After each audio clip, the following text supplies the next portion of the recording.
Let's keep with the party unity theme before I get to you, John. From Anthony in the audience, how are you going to handle on the campaign trail or on a debate stage Donald Trump? Oh, well, that'll be a good problem, right? I mean, it's always a good problem if they have to handle Donald Trump, right? I'm not really running against Donald Trump or any one person. I didn't vote for Donald Trump. I'm not part of the never Trump crowd.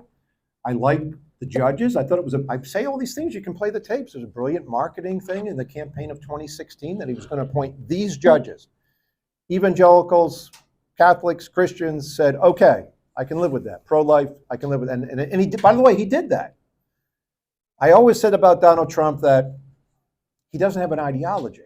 He's a marketing genius, but not someone, like the stuff I'm saying to you right now, if you've known me all my life, you probably heard me say this in 2002. Not in a campaign because I was talking about city issues, right? But you heard me say it in 2005. I've been saying the same thing. So it would be a really great problem to be having the battle with Donald Trump. I just don't know what he's going to say about me. He'd make up a nickname. I don't have time, right? But unlike, by the way, I always How about Mayor Steve? Mayor Steve. Huh? Right. But I don't really have time for this. And so, listen, Donald Trump does the best he can with what he's been given, and it's just not working anymore. Now, it's going to work versus these other people. The other people have a big problem. Everybody running that you know of that is about to run worked for Donald Trump, supported Donald Trump. The governor of Florida supported him. He supported him. Nikki Haley, the whole gang. I'm the only one who can break through that has none of these problems. I was asked to speak for Donald Trump twice in Colorado. And you guys know me, I say yes to every Republican thing. Everything Mike wants to do, I say yes, yes, yes. I said no twice. And both times people were taken aback.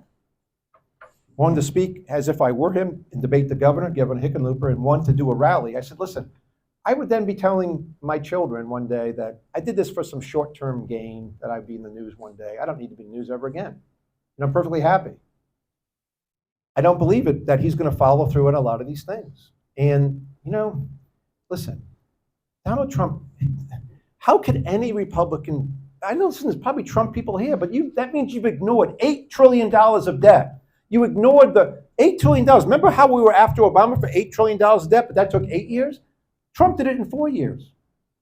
He wanted more of those negative interest rates, price controls. He wanted negative interest rates. This is bizarro world.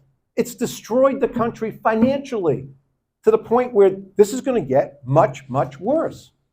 Especially if Janet Yellen keeps telling you from the Treasury everything's okay. That's the worst thing you ever want to hear, right? Everything's fine? You know it's not fine, right?